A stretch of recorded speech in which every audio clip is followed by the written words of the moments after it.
몸에 좋다고 믿고 먹는 강황 사실상 몸에는 하나도 못 쓰고 그대로 흘려보내고 있는 분들이 아주 많습니다. 이 말이 조금이라도 마음에 걸리셨다면 지금 이 중에서 하나라도 해당되는지 바로 보십시오. 강황을 물에 타서 마신다. 맛이 없어서 참고 넘긴다. 몇 달은 먹은 것 같은데 몸이 달라진 걸 모르겠다. 무릎이나 손가락 불편함이 여전하다. 속이 더부룩해지거나 쓰린 적이 있다. 여기서 한 가지만 해당돼도 이 영상은 남의 이야기가 아닙니다. 바로 여러분 이야기일 가능성이 큽니다.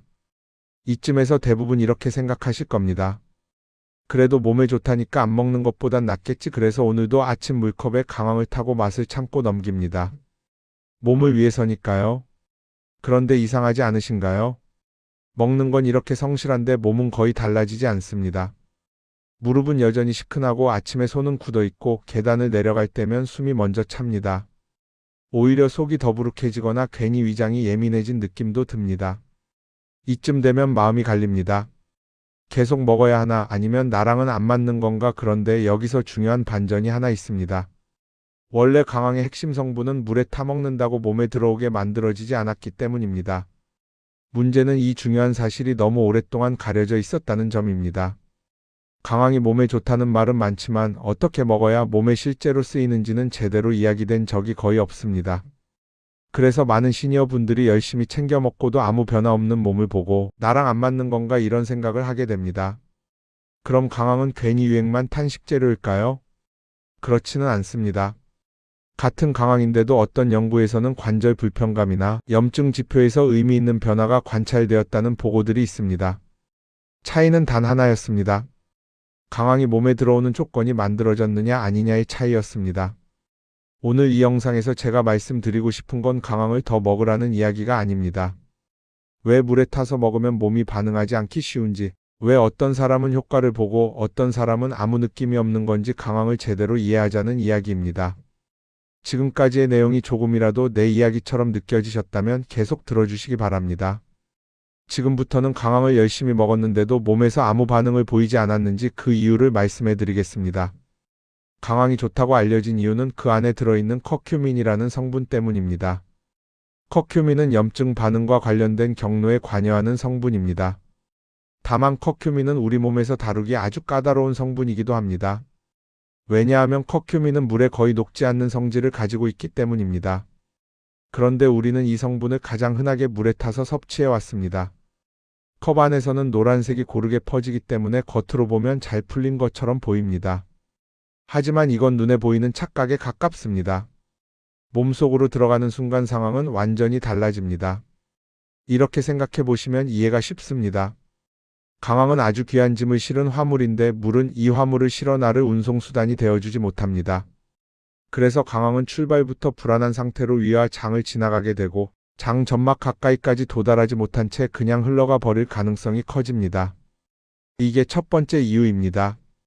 그래도 조금은 들어가지 않겠나 이렇게 생각하실 수 있습니다. 맞습니다. 아주 소량은 흡수될 수 있습니다. 하지만 여기서 두 번째 장벽이 등장합니다. 바로 간입니다. 간은 우리 몸에 들어오는 물질을 한 번 더 걸러내는 관문입니다. 특히 몸에 익숙하지 않은 성분은 빠르게 처리해서 밖으로 내보내려는 성질이 있는데 커큐민은 간에서 배출되기 쉬운 성분으로 알려져 있습니다. 그래서 어렵게 흡수되더라도 몸속에 오래 머무르지 못하고 금방 사라질 가능성이 큽니다. 이 구조라면 아무리 성실하게 먹어도 몸이 반응하지 않는 것이 이상한 일이 아닙니다. 그래서 많은 분들이 강황은 나랑 안 맞는다, 효과가 없다 이렇게 결론을 내리게 됩니다. 하지만 여기서 중요한 질문이 하나 생깁니다. 그럼 강황은 어떻게 섭취해야 하는가? 연구자들은 강황은 혼자 보내면 안 된다 라는 결론을 내게 됩니다. 지금부터는 강황과 같이 보내야 하는 요소가 무엇인지 알려드리겠습니다. 강황이 몸에 쓰이기 위해서는 세 가지 조건이 필요한데 이 세 가지는 이미 여러분 주방에 있습니다. 첫 번째, 기름입니다. 강황의 핵심 성분인 커큐민은 지용성 성질을 가진 것으로 알려져 있습니다. 쉽게 말하면 기름과 함께 있을 때 움직이기 쉬운 성분이라는 뜻입니다. 연구에 따르면 커큐민은 기름과 함께 섭취했을 때 장 점막을 통과하는 데 유리한 환경이 만들어질 수 있습니다. 앞에서 비유했던 화물을 떠올려 보십시오. 기름은 이 화물을 실어 나르는 차량입니다. 차량이 있어야 출발이 가능합니다. 그래서 강황을 기름과 함께 섭취했을 때 흡수와 관련된 지표가 달라졌다는 보고들이 나옵니다. 두 번째, 후추입니다. 후추 속에 들어있는 피페린이라는 성분은 커큐민의 체내 이용률을 높이는 데 관여할 수 있다는 연구들이 있습니다. 이걸 아주 쉽게 설명하면 강황이 몸 안에서 너무 빨리 처리되지 않도록 속도를 조절해주는 역할입니다. 아무리 출발을 잘해도 도착하자마자 바로 쫓겨나면 의미가 없습니다. 후추는 이 시간을 조금 벌어주는 역할을 합니다. 그래서 강황만 섭취했을 때와 후추를 함께 섭취했을 때 혈액에서 측정되는 커큐민 양이 크게 달라졌다는 연구 결과들이 보고되었습니다. 세 번째, 열입니다. 이 부분은 많이들 간과합니다. 강황은 날로 먹기보다는 가열된 상태에서 사용되어 온 식재료입니다. 연구와 식문화 보고들을 보면 열을 가했을 때 커큐민이 보다 다루기 쉬운 형태로 변할 수 있다는 설명들이 있습니다. 그래서 전통적으로도 강황은 요리 과정에 포함되어 왔습니다. 이 세 가지를 한 번에 정리해 보겠습니다. 강황이 몸에 들어가려면 출발할 수 있는 조건, 머무를 수 있는 조건, 사용되기 쉬운 조건, 이 세 가지가 필요합니다. 기름은 출발을 돕고 후추는 시간을 벌어주고 열은 사용하기 쉬운 상태를 만듭니다. 이 세 가지 중 하나라도 빠지면 강황은 다시 예전처럼 흘러가 버릴 가능성이 커집니다. 이제부터는 지금까지 이해한 원리를 하루 생활 속에서 어떻게 쓰면 되는지 이야기해 보겠습니다. 여기서 중요한 점은 시니어 건강은 완벽하게 하려다 포기하는 것보다 조금씩이라도 매일 할 수 있는 방식이 훨씬 낫다는 점입니다. 그래서 집에 있는 재료로 지금 생활 패턴 안에서 무리 없이 가능한 방식을 알려드리겠습니다. 첫 번째, 아침에 섭취하기 좋은 방법입니다. 아침에 일어나면 대부분 따뜻한 걸 찾으시죠? 우유, 두유, 아몬드 음료 혹은 따뜻한 죽이나 수프 이 중 하나만 떠올리셔도 충분합니다. 여기에 강황가루를 아주 소량만 더합니다. 티스푼 기준으로 하루 한 번이면 충분합니다. 그리고 기름을 아주 조금, 후추를 살짝 이렇게만 해주시면 앞에서 이야기한 기름, 후추, 열 이 세 가지 조건이 아침 한 번에 다 갖춰집니다.